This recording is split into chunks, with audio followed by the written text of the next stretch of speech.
নজর রাখবো পরবর্তী সংবাদে। খোয়াই নদীর চর থেকে উদ্ধার হলো এক যুবকের দেহ। এই মুহূর্তে যে খবর উঠে আসছে, খোয়াই থেকে উত্তর চেবড়ি স্কুল সংলগ্ন খোয়াই নদীর চর থেকে উদ্ধার হয় এই দেহ।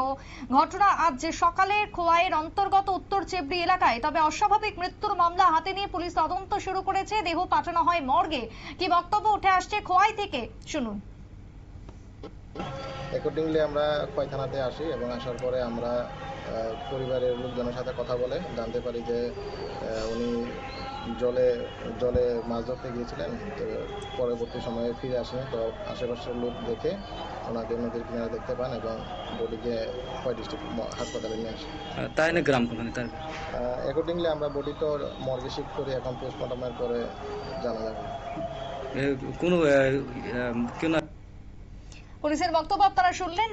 ইতিমধ্যেই পুলিশের সূত্রে খবর, উত্তর চেবড়ি এলাকার জনৈক ক্ষিতেন্দ্র পাল মাছ ধরতে যায় এবং তারপরে নিখোঁজ হয়। প্রাথমিকভাবে অনুমান যে এটা তারই দেহ হতে পারে। তবে তদন্তের পর, ময়না তদন্তের পরই জানা যাবে আসল রহস্য। ইতিমধ্যে এই ঘটনাকে কেন্দ্র করে খোয়াই জুড়ে ব্যাপক চাঞ্চল্য। ছোট্ট বিরতির পর ফিরবো, সঙ্গে থাকুন।